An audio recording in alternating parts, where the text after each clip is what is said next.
नमस्कार, आप देख रहे हैं सबसे बड़ा सवाल। मैं हूं परवीन शेख। विपक्षी गठबंधन के कई नेता देश में अराजकता का माहौल पैदा करने की कोशिश कर रहे हैं। राहुल गांधी वोट चोरी के एजेंडे पर बढ़ते बढ़ते अब देश के युवाओं को भड़काने की कोशिश में भी लगे हैं। तो प्रियंका वाड्रा मुसलमानों के साथ एक नई साजिश रच रही हैं, जिसमें फिलिस्तीन को मुद्दा बनाकर मोदी के खिलाफ बड़े आंदोलन की तैयारी करने की फिराक में है। इधर कांग्रेस के अलावा इंडी गठबंधन के सहयोगी और तमिलनाडु के सीएम स्टालिन ने भी वक्त पर बड़े आंदोलन का ऐलान किया है। इस पर चर्चा के लिए स्टूडियो मौजूद हैं कैपिटल टीवी के एग्जीक्यूटिव एडिटर राजीव कुमार।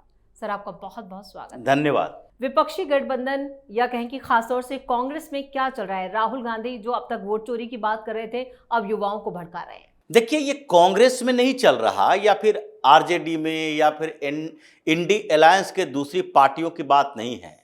ये एक वर्ग विशेष की बात है और वो एक पॉलिटिकल क्लास है। वो पॉलिटिकल क्लास राहुल गांधी के इर्द गिर्द घूम रहा है। वो पॉलिटिकल क्लास वो नहीं है जो अपनी राजनीति अपने तरीके से रख करके वो इंडी अलायंस का पार्टनर बनी हुई है। ऐसी बातें उद्धव ठाकरे की पार्टी की तरफ से नहीं की जाएगी जी। ऐसी बातें शरद पवार की पार्टी भी नहीं कर रही है और ना शरद पवार इसके फेवर में है। हाँ, ये अलग बात है कि कभी कभी समय के अनुसार वोट चोरी का मुद्दा ही उठा दिए, शरद पवार भी उसमें शामिल हो गए।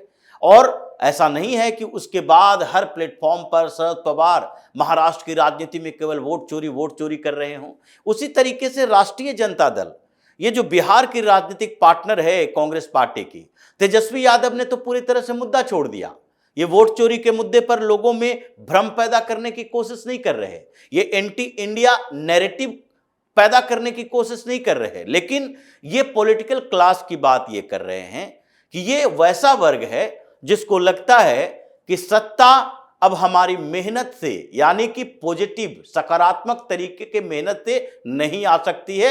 अब इसके लिए पूरे देश को जलाना पड़ेगा। और वो पॉलिटिकल क्लास है राहुल गांधी, उसके इर्द गिर्द के लोग, उनके सहयोगी समर्थक और उनके वो राजनीतिक पार्टियों के नेता जो राहुल गांधी की तरह सोचते हैं, हिंदुस्तान के बारे में, देश के बारे में नहीं, केवल और केवल राजनीति और गद्दी के बारे में सोचते हैं। सबसे पहले राहुल गांधी की बात सोचिए।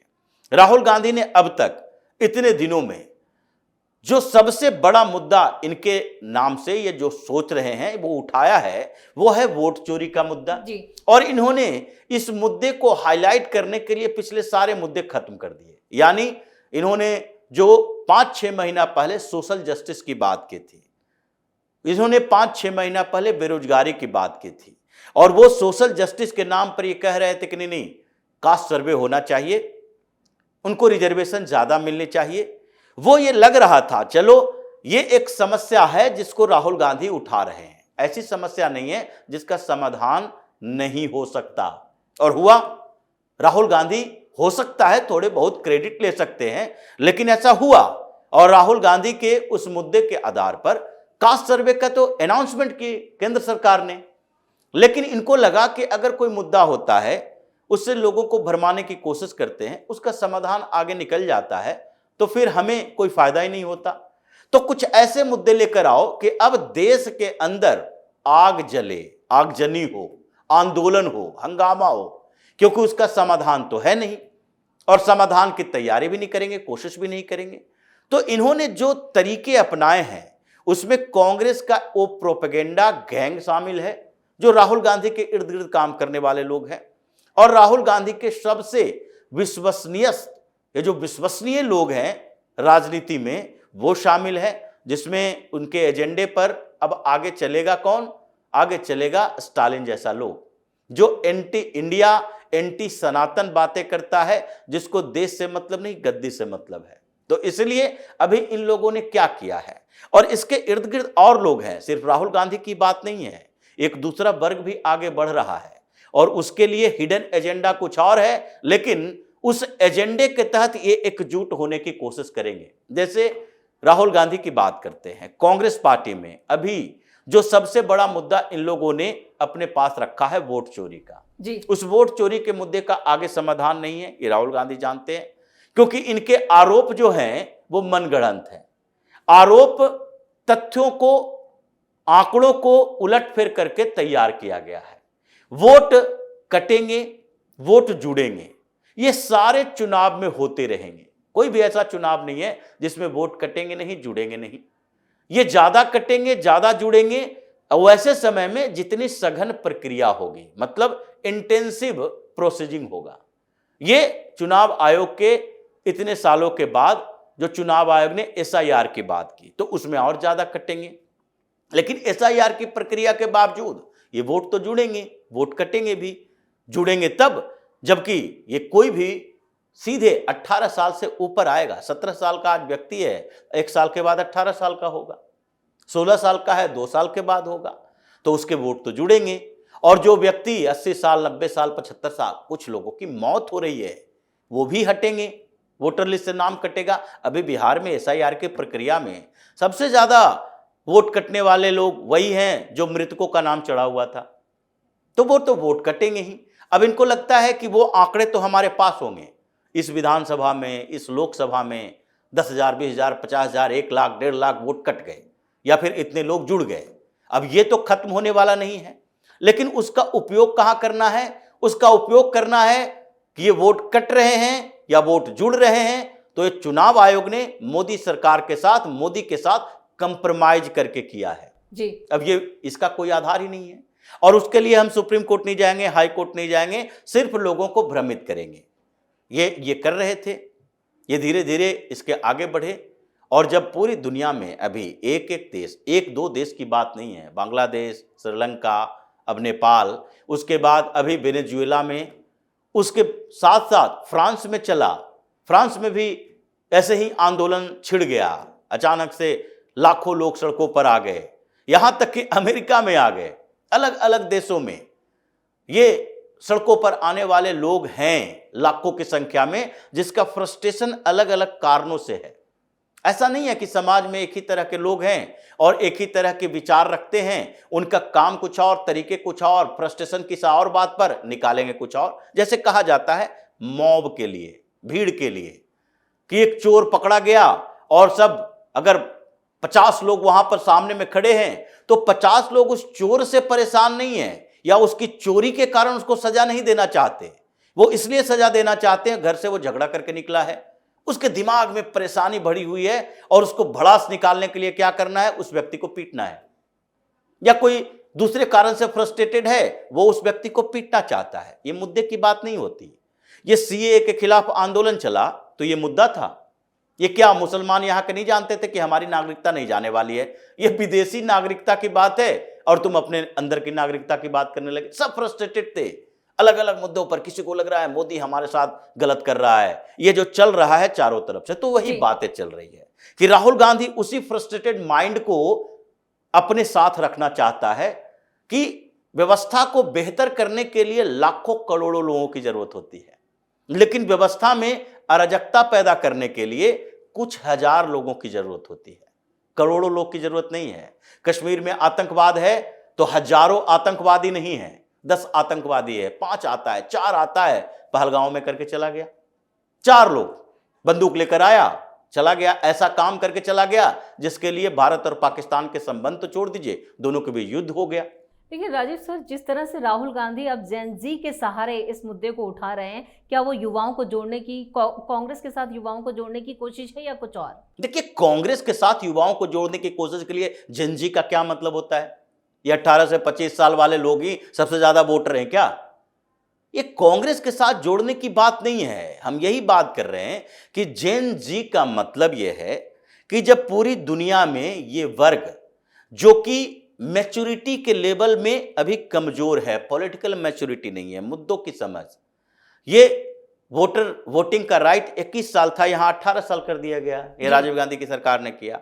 तो वोटिंग राइट से कुछ नहीं होता, तो इसलिए इस वर्ग के लोगों में ये जो तोड़ फोड़ करने, क्रांति करने की एक भावना ज्यादा होती है, उबाल ज्यादा होता है। तो राहुल गांधी के मकसद की बात कर रहे हैं कि ये एजेंडा ऐसा लेकर चले, और आगे भी कह रहे हैं हाइड्रोजन वन फोड़ेंगे, आगे सबूत देंगे, बिहार चुनाव के बाद भी हम धीरे धीरे इस मुद्दे को आगे बढ़ाएंगे। मतलब इस बीच उन्होंने जेन जेड की बात की, जनरेशन जेड, मतलब ये 18 से 25 साल के युवा जो अभी वेनेजुएला में सड़कों पर उतरा, जो बांग्लादेश में तख्ता पलट करवाया, जिसने दूसरे जगह तख्ता पलट करवाया, श्रीलंका में हंगामा खड़ा किया, नेपाल में तोड़फोड़ की, इन लोगों के दिमाग में नहीं आता कि हजारों करोड़ों की प्रॉपर्टी ये जो नष्ट कर रहे हैं ये देश की प्रॉपर्टी है, तो ये देश के लिए लड़ रहा है। अगर दूसरे बार फिर लोकतंत्र आएगा तो क्या उन राजनीतिक पार्टियों के नेता प्रधानमंत्री, राष्ट्रपति नहीं बनेंगे? लेकिन इसकी कॉन्स्पिरेसी अलग है। तो ये एक तो कांग्रेस की तरफ से चल रहा है कि कांग्रेस में राहुल गांधी ये चाह रहे हैं कि धीरे धीरे वही अलग अलग जगहों पर एंटी इंडिया एनजीओ का, दूसरे जगहों का, इन सब का एक साथ लाओ और उसके खिलाफ आंदोलन करो। दूसरी तरफ क्या चल रहा है? दूसरी तरफ प्रियंका वाड्रा हैं जो फिलिस्तीन के मुद्दे पर मुसलमानों के साथ खड़ी नजर आ रही हैं और वो मुसलमानों को इकट्ठा करने की कोशिश, और उसी कड़ी में दूसरे जगह पर है ये ओवैसी का गैंग, जो ये लोग धीरे धीरे पकाने की कोशिश कर रहे हैं वक्फ बोर्ड के मुद्दे को। उसमें भी मुसलमान सड़कों पर उतरने की तैयारी कर रहे हैं, जिसको सपोर्ट मिल रहा है स्टालिन जैसे लोगों को। जी, स्टालिन है जो सपोर्ट कर रहा है कि नहीं नहीं हम वक्फ बोर्ड पर आंदोलन करेंगे, वक्फ बोर्ड के मुद्दे पर, क्योंकि सुप्रीम कोर्ट ने अंतरिम फैसला जो दिया उसमें तो सरकार के पक्ष में सारी बातें हुई। वक्फ बाय यूजर नहीं होगा, उसको हटा दिया गया, रजिस्ट्रेशन मैंडेटरी होगी। तो इसके बाद इन लोगों के हाथों से तो हथियार खत्म हो गया कि ये तो वो जो 4.5 लाख से ज्यादा प्रॉपर्टी है जिसका रजिस्ट्रेशन नहीं हुआ है वो तो चला जाएगा। तो ऐसी स्थितियों में ये लोग एक तरफ मुसलमानों को भड़काने की कोशिश, दूसरे तरफ युवा के नाम पर भ्रमित लोगों को भड़काने की कोशिश, जो कि इस लोकतांत्रिक प्रक्रिया पर जिसका भरोसा खत्म हो गया हो। ऐसे ही तो नक्सलवाद पनपता है। नक्सलवादियों के हाथ में बंदूक कैसे आती है? उसको कहा जाता है देखो कोर्ट तुम्हारे पास नहीं, कोर्ट में तुम्हारी नहीं सुनवाई होगी, पुलिस तुम्हारे साथ नहीं, थाना में जाओगे तुम्हें ही पीट कर भगा दिया जाएगा, सरकार तुम्हारे साथ नहीं, वो एलिट क्लास के साथ है, तो तुम्हारे लिए इस व्यवस्था में जगह ही नहीं है। वो फ्रस्ट्रेट होता है, फिर कहता है कि भाई जगह ही नहीं है तो हम जाएं किसके पास? तो तुम कहीं मत जाओ, तुम ये हथियार लो और सबको मारो, सरकार के पूरे सिस्टम में बैठे लोगों को मारो, और मारना शुरू कर देता है। यही मानसिकता ये कोशिश कर रहे हैं राहुल गांधी, प्रियंका वाड्रा, मतलब एक तरफ हिंदू युवाओं को, दूसरी तरफ मुसलमानों को वक्फ बोर्ड के मुद्दे पर, और इन सब के एक नेटवर्क को जोड़कर देश में ऐसे अराजकता का माहौल पैदा करो, ऐसे अराजकता का माहौल पैदा करो कि एक तेलंगाना में आंदोलन चले, कर्नाटक में चले, तमिलनाडु में चले, कुछ उधर नॉर्थ ईस्ट में चले, कुछ बिहार बंगाल में चले, हर जगह यह आंदोलन चलता रहे। और ऐसे आंदोलन चलते रहेंगे तो जैसे मणिपुर के मुद्दे पर प्रधानमंत्री को घेरते रहे, और उसके बाद हुआ क्या? मणिपुर जला और उसके बाद दोनों के दोनों सांसद राहुल गांधी के हो गए। तो सत्ता पर कब्जा कैसे करेंगे? आंदोलन करते रहो, और हंगामा जब आगजनी, विद्रोह, प्रदर्शन होता रहेगा, सरकार इतनी क्रूर तो नहीं हो सकती सारे आंदोलन करने वाले लोगों को गोली मार दे। तो ऐसी स्थिति में आंदोलन होते रहे, फिर चुनाव हो तो वहां पर यह माना जाए कि नहीं नहीं भारतीय जनता पार्टी, मोदी से यह नहीं चल रहा, तो अब लाओ राहुल गांधी को लाओ। यह बड़ी कॉन्स्पिरेसी है जिसमें अगर सरकार ने सही समय पर इस पूरी कॉन्स्पिरेसी को नहीं तोड़ा, इन लोगों के नेटवर्क को नहीं पकड़ा, तो फिर आगे बड़ी समस्या पैदा होगी। इसलिए अमित शाह ने सारे उन एनजीओ की लिस्ट बनवाई जो 1947 के बाद से अब तक किसी भी छोटे मोटे गांव के प्रोटेस्ट में भी शामिल हुआ है, उसको भी, उसका नाम भी होना चाहिए, क्योंकि ये सबसे बड़ा नेटवर्क है। जैसा नेपाल में भी ये एनजीओ का ही काम रहा है। तो इन लोगों को अब जोड़कर ये लगातार रेगुलर आंदोलन की तैयारी कर रहा है। ऐसे कांग्रेस के अंदर भी गुटबाजी चल रही है जी। और इसके विरोध में राहुल गांधी की जैसे बात हम कर रहे हैं कि एक पॉलिटिकल क्लास है, उस पॉलिटिकल क्लास के विरोध में भी एक पॉलिटिकल क्लास कांग्रेस के अंदर ही है जो राहुल गांधी के ये अराजकतावादी पॉलिटिक्स के खिलाफ है। इसलिए अब इनके उस नेटवर्क को तोड़ना, एक्शन लेना, और उसके साथ ही कांग्रेस के वो लोग जो कि राहुल गांधी के इस कॉन्स्पिरेसी का जानकारी रखते हैं लेकिन उसके खिलाफ बोल नहीं रहे, उनको भी सामने लाना पड़ेगा। और वो सारे लोग जब इकट्ठा होंगे तभी इसका एजेंडा फेल हो सकता है, नहीं तो फिर आगे बड़ी परेशानी होने वाली है। एक तो बाहर से अभी चल ही रहा है और आंतरिक विद्रोह की तैयारी ये लोग कर रहा है। इसलिए कुछ समय के अंदर अगर सबूत मिलते हैं जो अमित शाह तलाश कर रहे हैं, सबूत जब इन लोगों के खिलाफ मिलेंगे तो एक एक स्टेट में क्रैकडाउन होगा। और राहुल का जो ये एजेंडा है, प्रियंका वाड्रा का जो एजेंडा चल रहा है कि एक एक करके आंदोलन की तैयारी करो। कुछ समय तो भारत पाकिस्तान के कारण इन लोगों के जुबान पर ताले लगे रहे कि अगर अभी कुछ बोलेंगे तो पाकिस्तानी करार दिए जाएंगे, देशद्रोही बन जाएंगे। तो इसलिए अब फिर से ये तैयारी कर रहा है, इस पर रोक लगाने की कोशिश हो रही है। अगर ऐसा नहीं हुआ तो आगे बड़ी समस्याएं फिर से सामने आएगी। राजीव सर, इस तमाम जानकारी के लिए और सटीक विश्लेषण के लिए आपका बहुत बहुत धन्यवाद। तो राहुल गांधी की सियासी समझ को लगता है जंग लग गई है। वो कभी एसआईआर की प्रक्रिया पर वोट चोरी की बात करते हैं तो कभी डिजिटल डिलीट का मामला उठाते हैं। अब जेन जी पर युवाओं को भड़का रहे हैं। इस काम में उनकी बहन भी पीछे नहीं है। वहीं तमिलनाडु में भी मुस्लिम तुष्टिकरण पर स्टालिन फंसते हुए नजर आ रहे हैं, जिसकी भारी कीमत इन विपक्षी नेताओं को चुकानी होगी। इस खास शो में इतना ही। वीडियो कैसा लगा कमेंट करके अपनी राय जरूर दें। वीडियो को लाइक करें, शेयर करें और कैपिटल टीवी को सब्सक्राइब जरूर करें। धन्यवाद।